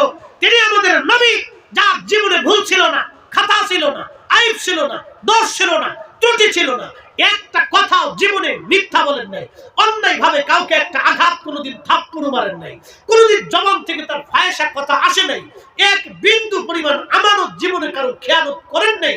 রাসূল করিম আরবের যুগের জাহিলিয়াতের সময় ছিলেন ব্যান, ওনার নাম ছিল আল আমিন। আল আমিন শব্দের অর্থ হলো বিশ্বাসী। তিনি এতটাই বিশ্বাসী ছিল যে মানুষের আমানত যেইভাবে দেওয়া হতো উনি ওইভাবেই আবার ফেরত দিতেন। রাসূল বলেছেন, কিয়ামতের আগে ওয়াদাউল আমানা, আমানতের খেয়ানত বাড়বে। সন্তান বাবার হক নষ্ট করবে, বাবা সন্তানের হক নষ্ট করবে, মা সন্তানের হক নষ্ট করবে, সন্তান বাবার হক নষ্ট করবে, ধনীরা গরিবের হক মেরে খাবে, গরিবরা গরিবের হক মারবে, মানুষ ইতিমের সম্পদ নষ্ট করবে, অনেক বড় প্রভাবশালীরা দরিদ্র মানুষের সম্পদ চুরি করে খাবে। এই আমানতের খেয়ানত সারা পৃথিবীতে এখন চলতেছে। কথা বলেন ঠিক না বেঠিক? কিয়ামতের আলামত। হাইলাকান্দির মুসলমান হযরত ওমর রাদিয়াল্লাহু আনহু আবু যরকে বলেন, আবু যর গিফারি, বলো তো তোমার আসামি কি ফিরে আসবে? আবু যর গিফারি ডাক দিয়ে বলল, আমিরুল মুমিনিন, মুসলমান কখনো মিথ্যা কথা বলে না। আমার মন বলে ওই যুবক আমাদের মাঝে ফিরে আসবে। চিৎকার মেরে বলেন না মারহাবা। আহা, মুসলমান আবু যর গিফারি দাঁড়িয়ে আছে, সন্ধ্যা ঘনিয়ে যাচ্ছে, ঠিক এমন সময় ওই যুবক দৌড়াইয়া দৌড়াইয়া হাঁপায়া হাঁপায়া ফিরে আসছে, সালাম দিল, আসসালামু আলাইকুম ওয়া রাহমাতুল্লাহি ওয়া বারাকাতুহু। ঠিক এমন সময় আমিরুল মুমিনিন জবাব দিলেন। যুবক ডাক দিয়ে বলল, হুজুর আপনার আসামি ফিরে এসেছে, আমি আমার ছোট ভাইয়ের হক মিটাইয়া আমি আবার ফিরে আসছি। আবু যর গিফারি, আপনি রাসূলুল্লাহর বুজুর্গ সাহাবী, আপনাকে 3টা দিন অনেক পেরেশানির মধ্যে রাখছিলাম, দয়া করে আপনি আমাকে মাফ করে দেন, ক্ষমা করে দেন। আপনাকে চিন্তার মধ্যে ফেলে দিয়েছিলাম, হুজুর ক্ষমা করে দেন, আমি আসামি ফিরে আসছি। আমিরুল মুমিনিন, আল্লাহর ফয়সালা অনুযায়ী আপনাকে মৃত্যুদণ্ড আমাকে দিয়ে দেন, আমার কোনো আপত্তি নাই। একবার জোরে বলা যাবে কি আল্লাহু আকবার? আমরা সেই মুসলিম, ইশারা করলে নদীর পানি উজানের দিকে রওনা হইছে। আমরা সেই মুসলমান, আল্লাহর আকাশের দিকে তাকাইলে আকাশ থেকে পানি নেমে আসছে। একসাথে বলবেন সুবহানাল্লাহ। মরক্কো চিনেন? মরক্কো চিনেন? এই বছর ফুটবল খেলা ভালো একটা খেলছিল, একটা মুসলিম কান্ট্রি, আফ্রিকার, 99% সুন্নি মুসলমান। মারহাবা কইতেন না আপনারা? আমাদের এই উপমহাদেশে সুফিরা, আল্লাহর ওলিরা আমাদের কাছে দ্বীনের দাওয়াত নিয়ে আসছিলেন। কি কথা কর ঠিক কিনা? এটা সত্য না মিথ্যা? চির সত্য কথা। ওলিরা এদেশে ইসলাম নিয়ে আসছিলেন। তো মরক্কোতে যিনি কালেমার দাওয়াত দিয়েছিলেন, আজ থেকে 800 বছর আগে শাহজালাল ইয়ামেনি এদেশে আসছিলেন। আর 800 বছর আগে মরক্কোতে কালেমার দাওয়াত দিয়েছেন, তার নাম হযরতে ইমাম মুহাম্মদ ইবনে সুলাইমান জাজুলি। মুহাম্মদ ইবনে সুলাইমান জাজুলি ছিলেন আজ থেকে 800 বছর আগের মরক্কোর ইমাম। এত মুসলমান ছিল। তো মরক্কোর একটা প্রদেশ আছে নাম বারবার। এই প্রদেশটা শুধু মরু অঞ্চল, বেশিরভাগ মরুভূমি। তো এই বারবার অঞ্চলে তিনি গেছেন কালেমার দাওয়াত পৌঁছানোর জন্য। তো মরুভূমির ভিতর দিয়ে চলতে চলতে চলতে চলতে জোহরের রক্ত হয়েছে, কিন্তু ওনার পানি শেষ হয়ে গেছে। মরু অঞ্চল, পানি না থাকলে কত বড় বিপদ আপনি বুঝেন। তিনি চিন্তায় পড়ে গেলেন যে আমাকে ওযু করতে হবে, নামাজ পড়তে হবে, তা আমি এখন কি করি, পানি কোথায় পাই? হযরত মুহাম্মদ ইবনে সুলাইমান জাসুলি পানি খোঁজার জন্য মরুভূমির মধ্যে দৌড়াইতে লাগলেন। লক্ষ্য করলেন বহু দূরে জঙ্গল দেখা যায় মরুর পাশে। হযরতে সুলাইমান জাসুলি চিন্তা করলেন, মরু যেহেতু আছে, পানির ব্যবস্থাও আছে, জঙ্গল যেহেতু আছে, পশু পাখিরাও আছে। আর পশু পাখি যেখানে, পানিরও ফাইসালা আছে সেখানে, কারণ পশু পাখিরা পানি ছাড়া বাঁচতে পারে না। আচ্ছা, আপনাদের ভারতে বড় বড় জঙ্গল আছে না? কথা কোন আসেনি? হাতি, ঘোড়া, গাধা, বিভিন্ন প্রাণী এই জঙ্গলে বাস করে। আপনারা বলেন তো, জঙ্গলে যে প্রাণীগুলি বাস করে ওদের পানির ব্যবস্থা কে করে? না না, হয়নি। একসাথে বলতে হবে, কে? যারা বলেন কে? আমাজন জঙ্গলে যায় কি আফ্রিকার সরকাররা পানি দিয়ে আসে। আমাদের ভারত বাংলাদেশে আছে সুন্দরবন, সুন্দরবনে কি আমাদের সরকার পানি দিয়ে আসে। আপনাদের ভারতের ভিতরে অনেক বড় বড় জঙ্গল আছে, সরকার তো কোনোদিন পানি দেয় নাই। তাহলে যিনি ওদের পানির ব্যবস্থা করলেন, এক বাক্যে বলেন তিনি কে? আমাদের আমাদের যিনি রিজিকের ফয়সালা করেন, এক বাক্যে বলেন তিনি কে? না না, জোরে বলতে হবে কে? বলে আমরা গোলামি করব কার? সেজদা হবে কার? ইবাদত হবে কার? আইন মানব কার? আমাদের জীবনে আল্লাহর আইন মানতেই হবে। কথা বল ঠিক না ঠিক? প্রিয় উপস্থিতি, মনোযোগ দেন। মুহাম্মদ ইবনে সুলাইমান জাসুলি ওই জঙ্গলের ভিতরে গেলেন। জঙ্গলের মধ্যে যায় দেখলেন সুন্দর একটা গাছ, এই গাছের নিচে একটা কুঁড়ে ঘর। ঘরের দরজার পাশে দাঁড়ায় বললেন, কেউ আসো, দরজা খোলো। আমি মুহাম্মদ ইবনে সুলাইমান জাসুলি বলতেছি, আমি ওযু করব, পানি দাও, পানির কি কোনো ব্যবস্থা আছে? ঘরের ভিতর থেকে কোনো আওয়াজ নাই। ওই মাহফিলের ভিতর তো উঠে কেন? বসো বসো বসো। মুতে ধরলে সেলো মেশিনে একবারে চাপ দিয়ে ধরে বসে থাকতো, লড়াচড়া করা যাবে না, উঠলে বিপদ। মাহফিলের ভিতর থেকে লোক উঠে গেলে আল্লাহ বরকত উঠাই নিয়ে যায়, এই কথাটা মনে রাখবে। কোনো উঠাউটি হবে না। যদি ফেসাবে ধরে তো সেলো মেশিনে একবারে কায়দা মতো চাপ দিয়ে ধরে রাখবে, প্রয়োজন বোধে একবারে তালা লাগাই দাও, কোনো আজকে কাহিনী হবে না। একবারে 2 ঘন্টার আগে কোনো উঠাউটি, লড়াচড়া, বসাবসি কিচ্ছু হবে না। উঠলেই কিন্তু মামলা করে দিব, এফআইআর করে দিব আজকে, কোনো কাজ হবে না। একসাথে জোরে বলেন আল্লাহু আকবার। বলেন না ইয়া রাসূলুল্লাহ। কষ্ট হচ্ছে? আর কিছু সময় চলবে। আমরা মুসলমান, কথা বল ঠিক কিনা? তো কি মুসলমান, এটার পরিচয়টা আজকে দিয়েছে। মুসলমান তো কিতাবাত মুসলমান, এটা বোঝার দরকার। আমরা কোন জাতের মুসলমান এটা বোঝার দরকার। হাইলাকান্দিবাসী সুলাইমান জাসুলি ডাকে, কেউ আসো, দরজা খোলো, আমি ওযু করব, নামাজ পড়ব, পানির বড় দরকার। কিন্তু ঘরের মধ্য থেকে কেউ পানি আনে না, দরজাও খুললো না। উনি লক্ষ্য করলেন দূরে একটা কুয়া দেখা যায়। কুয়ার পাশে দৌড়ায় গেলেন। কুয়ার মধ্যে তাকিয়ে দেখলেন পানিও আছে। সুলাইমান জাসুলি পানি উঠানোর মতো কোনো দড়ি নাই, বসক নাই।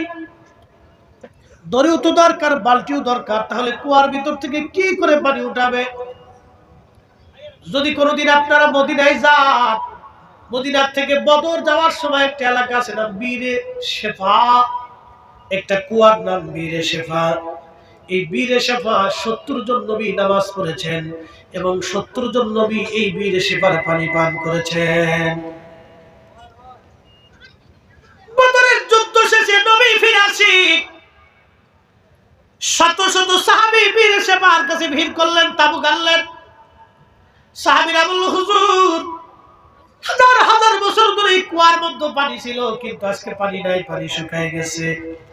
আল্লাহর নবী বীরে শেফার পাশে গেলেন। প্রিয় নবীজি থুতু মুবারক শেফার মধ্যে ছেড়ে দিলেন, থুতু মুবারক পানির মধ্যে ফেলে দিলেন। কুয়ার নিচ থেকে পানি উঠে উঠে উঠে উঠে একেবারে কুয়া পরিপূর্ণ হয়ে গেল।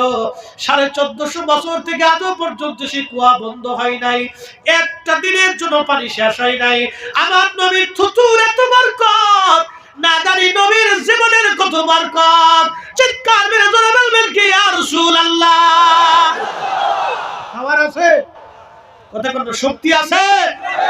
নবীর থুতুর এত বরকত, যারা বলে রাসূলুল্লাহ আমাদের মতো, ওকে বলবেন তাহলে তুই থুতু মেরে কুয়ার নিচ থেকে পানি উঠা। যদি উড়াইতে না পারো তাহলে তোর একবারে বাটাম চালান দিয়ে দিবে। আমার দিকে তাকান। 800 বছর আগে শাহজালাল ইয়ামানি মুজাদ্দিদি এদেশে আসছিলেন। শুধু উনি একা না, আরো 360 জন সাথে ছিল। সবাই নামাজ পড়ছেন নাভির নিচে হাত বেঁধে। চির সত্য, আমি দলিল দেব না, দলিল বহু আছে। পাবলিক দলিল বুঝে না, আপনাদেরকে যুক্তি দিয়ে আজকে বুঝাই দিয়ে যাই। অন্তরে ব্রেনে সারা জীবন গেঁথে রাখবে। শাহজালাল ইয়ামানি মুজাদ্দিদি নাভির নিচে হাত বেঁধে নামাজ পড়ছেন। উনি যদি বুকের উপরে হাত বেঁধে নামাজ পড়তেন, এদেশের 800 বছর ধরে কোটি কোটি মুসলমান বুকের উপরে হাত বেঁধে নামাজ পড়ত। উনি নাভির নিচে বাঁধছেন বিদায় মুসলমানরা 800 বছর ধরে নাভির নিচে বাঁধে। 3 রাকাত বেতের নামাজ পড়ছেন বিদায় 3 রাকাতই বেতের চালু আছে। আর 20 রাকাত তারাবি পড়ছেন বিদায় 20 রাকাত তারাবি চালু আছে। আজকে ওরা কারা?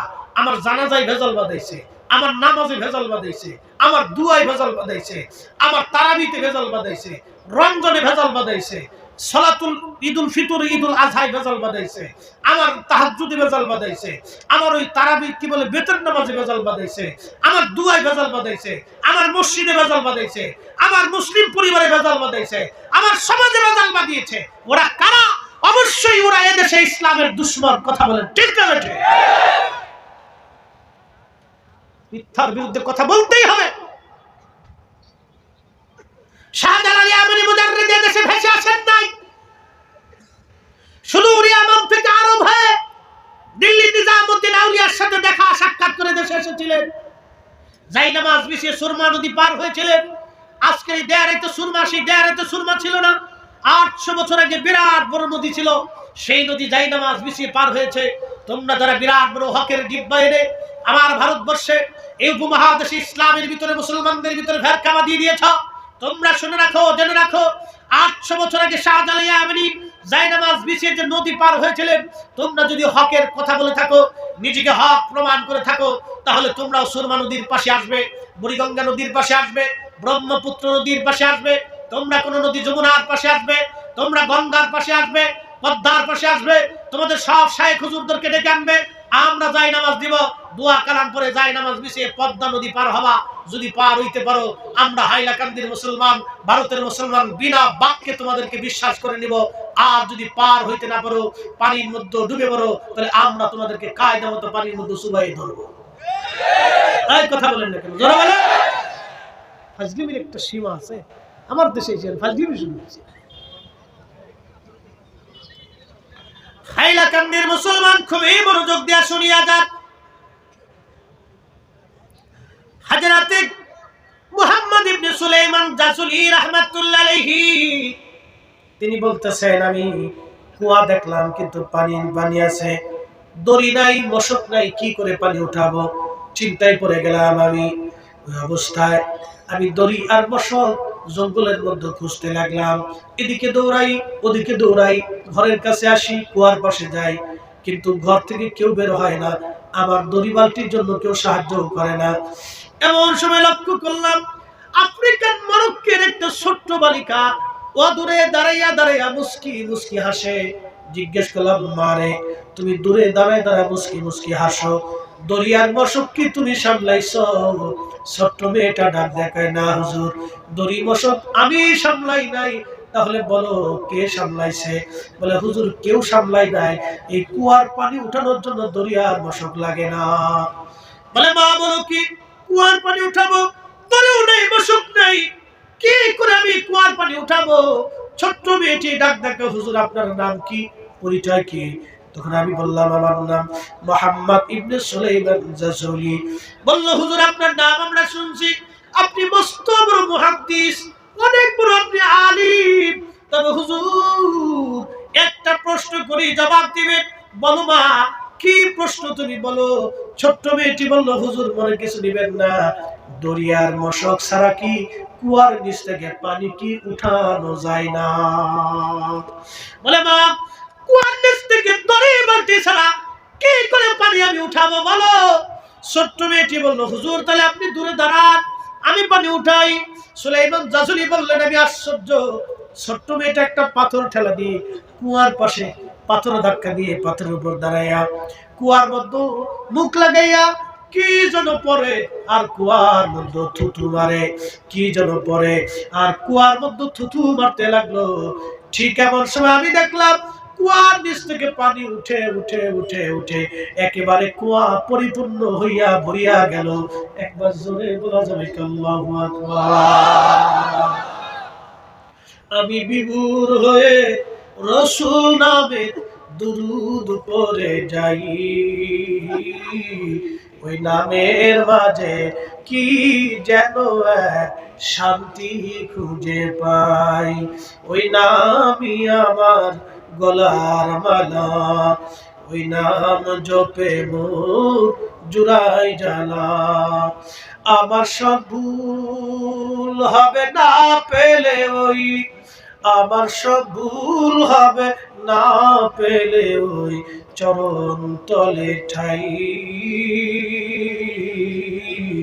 ওই নামের মাঝে কি যেন এক শান্তি খুঁজে পাই, ওই নামের মাঝে কি যেন এক শান্তি খুঁজে পাই। আল্লাহর ওলি মুহাম্মদ ইবনে সুলাইমান জাসুলি ডাকতে বলে, দুনিয়ার মানুষ, কুয়ার ভিতর থেকে পানি উঠে উঠে কুয়া ভরে গেল। একসাথে বলবেন আল্লাহু আকবার। মুসলমানদের পাওয়ার আছে, এই কথা কর না কেন, মুসলমানের পাওয়ার আছে। ছোট্ট মেয়েটি কি যেন বললো, কুয়ার মধ্যে থুথু মারলো, কুয়ার নিচ থেকে পানি উঠে উঠে কুয়া ভরে গেল। ওই মেয়েটা দৌড়ে ঘরের মধ্যে চলে গেল। উনি বলেন, আমি ওই পানি পান করলাম, ওযু করলাম, ওই পানি ওযু করার পরে আমি নামাজ পড়লাম, নামাজ শেষ করার পরে আমি কুয়ার পাশে দাঁড়াইয়া ওই কুড়ে ঘরের পাশে যায় ডাক দিলাম, ও মা দরজা খোলো, মা কে গো দরজা খোলো। বলে, হুজুর আপনি চলে যান, দরজা খোলা যাবে না। বলে, না মা, আমি মুহাদ্দিস, আমি অনেক বড় আলিম, আমার হাজার হাজার ছাত্র, মা আজও পর্যন্ত পারলাম না। দরিয়ার মশকবিহীন কি দোয়া পারলা তুমি, কুয়ার মধ্যে থুতু মারলা, কুয়ার পানি তোমার কথা শুনলো, কুয়া পানি দিয়ে ভরে গেল, মা তুমি দোয়াটা আমার শিখাও। বলে, হুজুর আপনি চলে যান, এই দোয়া শিখানো আমার জন্য নিষেধ।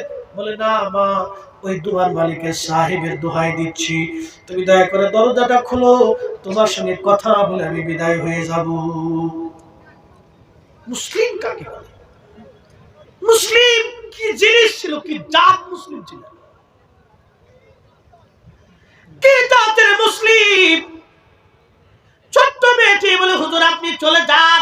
বলে, না মা, ওই মালিকের সাহেবের দোহাই দিচ্ছি, দরজা খোলো। বলে, হুজুর আপনি এমন একজনের দোহাই দিলেন, দরজা না খুলে পারলাম না। দরজা খুলে বললেন, হুজুর ওই দোয়াটা অন্য কোনো দোয়া না, এটা আমার নবীর দুরূদ শরীফ। একবার জোরে বলা যাবে আল্লাহু আকবার।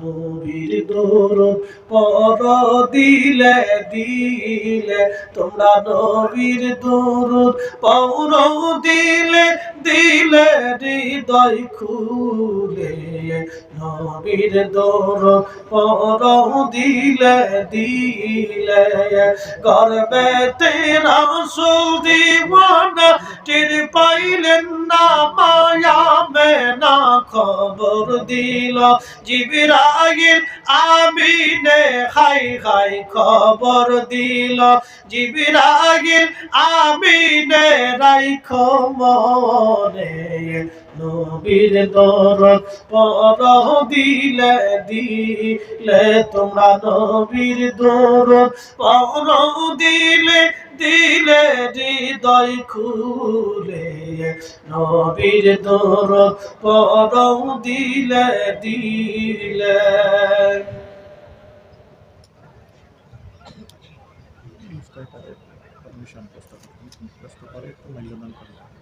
আচ্ছা ঠিক আছে, আমারও শেষ।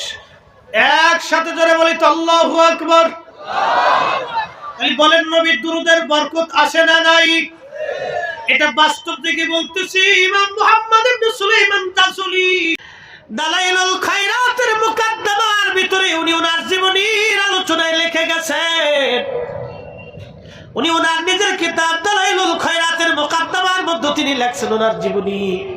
মুহাম্মদ ইবনে সুলাইমান জাসুলি বললেন, মা ওই দুরূদ শরীফটা তুমি আমারে শিখাও। হুজুর বেয়াদবি নিবেন না, ওই দুরূদ শরীফ শিখাইতে আল্লাহর নবী আমাকে নিষেধ দিয়ে গেছেন, আমি দুরূদ অন্য কাউকে শিখাইতে পারবো না। বলে, মা রাসূলুল্লাহর সাথে তোমার কি স্বপ্নে সাক্ষাৎ হয়? বলে, প্রত্যেক রাত্রি নবীজির সাথে আমার কথা হয়। একসাথে বলবেন কি আল্লাহু আকবার? না না, আরো জোরে বলেন না, ইয়া রাসূলুল্লাহ। বলেন, নবী আসে না নাই? মান রাআনি ফিল মানামি ফাকাদ রাআল হক। আল্লাহ রাসূল সহিহ বুখারীর কিতাবুর রিয়ার মধ্যে বললেন যে আমাকে স্বপ্ন দেখলো সে বাস্তবে আমি নবী দেখছে। আমি নবী নিজে আসছি, আমি ছবি আসি নাই, আমি নবী নিজে আসছি। তার মানে নবীর জায়গা নবী আছে, উম্মতের চোখের জায়গা চোখ নাই। এ ভাই হাইলাকান্দির মুসলমান, মনোযোগ দিয়ে কথা শুনিয়া যান। সূর্য আকাশে উঠে গেছে, অন্ধ চোখে দেখে না, এটা অন্ধের চোখের দোষ, সূর্যের দোষ না। আমার নবী, নবীর জায়গায় নবী আছে, উম্মতের চোখের জায়গা চোখ নাই, উম্মতের চোখের দোষ, আমার নবীর দোষ না। যারা বলে নবী নাই, নবী দেখতে পারে না, নবীর ক্ষমতা নাই, ওরা মিথ্যাবাদী, কাজ্জাব এবং দাজ্জাল। ওদের থেকে ঈমান বাঁচানো সময়ের দাবি। কথা বলেন ঠিক না? সাচ্ছে মুসলমান তারা, নামে মুসলমান, ইমানদারের ঈমান নিয়ে করছে যারা খেলা, ওরাই তো আসলে এজিদেরই চেলা। কথা বলেন ঠিক না? দাড়ি টুপি পাগড়ি আছে দেখতে মাওলানা, ভিতরে নাই নবী প্রেম ইয়াজিদে ভরা। মেয়েটা ডাক দিয়ে বলল, হুজুর নবীজি নিষেধ করে গেছে, দুরূদ শিখানো যাবে না। বলল, মা রে, তাহলে আমি কি দুরূদের বরকত শূন্য হব? বলল, হুজুর না, আপনি খোঁজ করে দেখেন। সুলাইমান জাজুলি বের হয়ে গেলেন, তাম দুনিয়া ঘুরে ঘুরে, মরক্কো থেকে ইরান, ইরাক থেকে ইরাক, ইরাক থেকে ইয়ামান, ইয়ামান থেকে জর্দান, সিরিয়া, লেবানন, ফিলিস্তিন, Libya, Tunisia, Algeria, Nigeria, Samarkand, Bukhara, Uzbekistan, Afghanistan, Pakistan, পৃথিবীর এমন কোন মুসলিম দেশ নাই যেই দেশে না গিয়েছিলেন। কাতার, দুবাই, কুয়েত, বাহরাইন, সৌদি আরব, মক্কা, মদিনা, তাম পৃথিবী ঘুরে ঘুরে ঘুরে ঘুরে আমার নবীর 500 দুরূদ শরীফ তিনি জোগাড় করলেন। একবার জোরে বলা যায় কি মারহাবা। আজকে ওরা কারা? ওরা বলে দুরূদ ইব্রাহিম ছাড়া আর কোনো দুরূদ নাই। ওরা দারুণ মিথ্যাবাদী, দুশমনে রাসূল। এই কথা বলেন না কেন? জোরে বলেন। ওরা বেদাতের ফতোয়া দিয়ে এই জমিন থেকে দুরূদ বন্ধ করে দিতে চায়। জমিন কার? একসাথে বলেন কার? আসমান কার?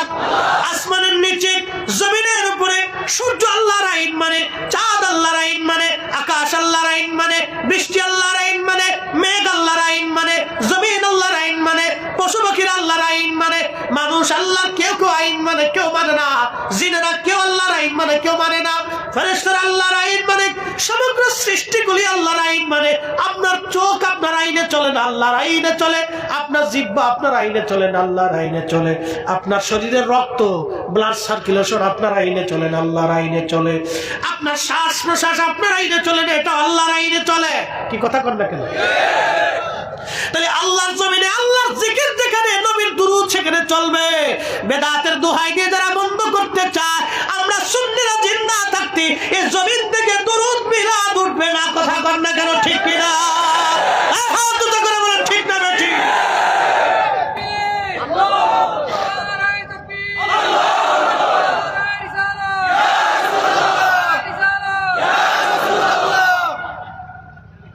মিলাদ দুরূদ চলবে? একসাথে বলুন, চলবে? চলবে? দোয়া চলবে? কোরআন খতম চলবে? জিকিরের মাহফিল চলবে? মিলাদুন নবীর মাহফিল চলবে? ও বেদাতের ফতোয়ার গোষ্ঠী কি লাগে? এই কি কথা বলেন? বেদাতের ফতোয়ার গোষ্ঠী, আস্থা গোষ্ঠী কি?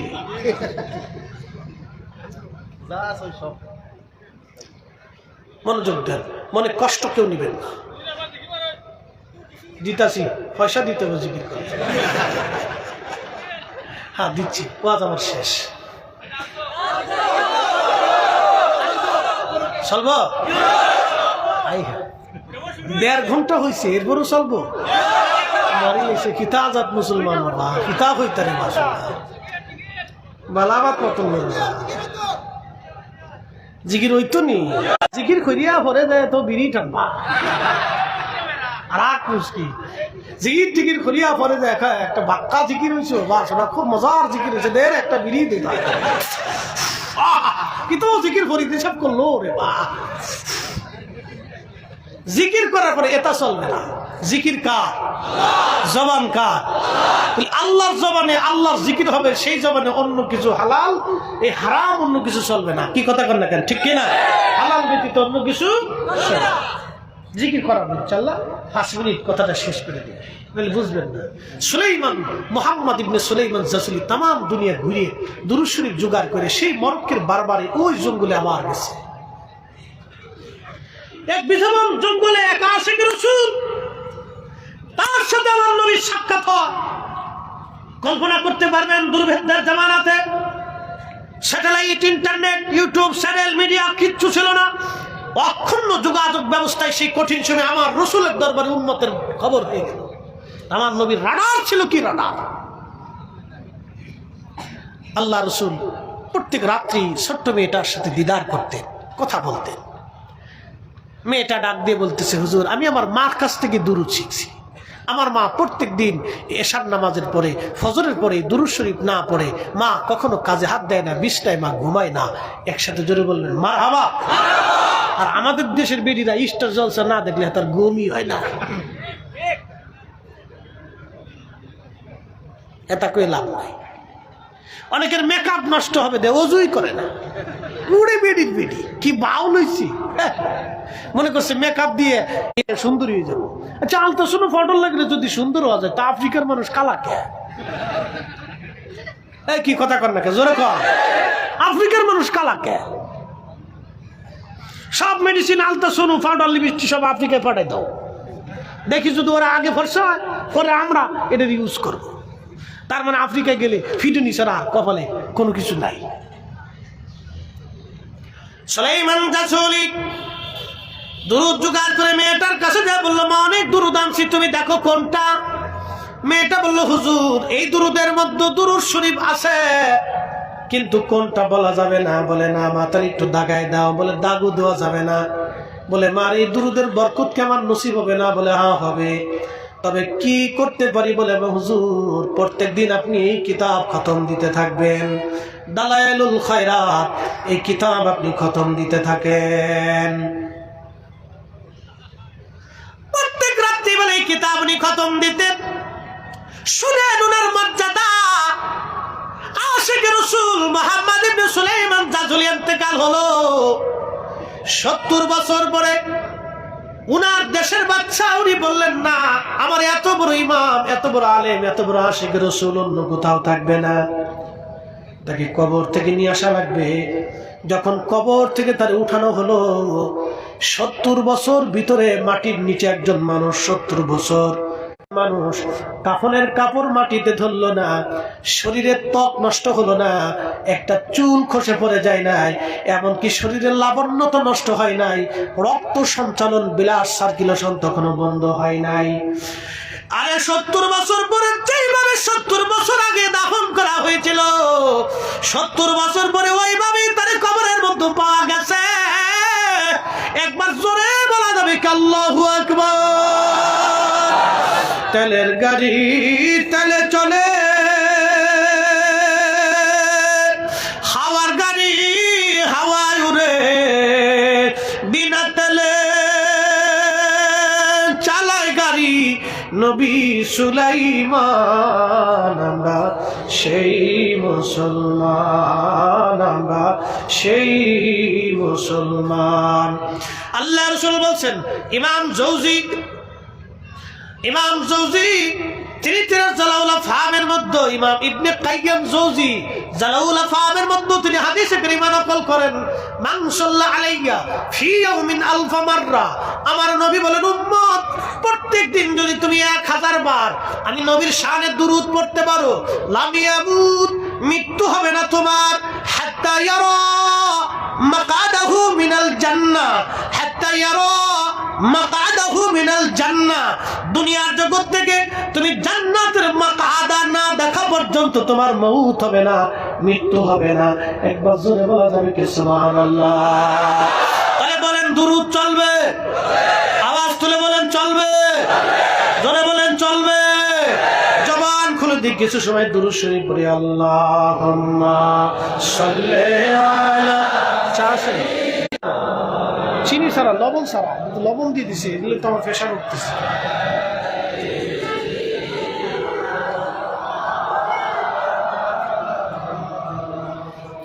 জবান খুলে দেন, একটু জিকির করেন লা ইলাহা ইল্লাল্লাহ। হ্যাঁ জোরে জোরে, 1 মিনিট জিকির করলে দিল জিন্দা হয়, জিকিরের মাধ্যমে দিল তাজা হয়।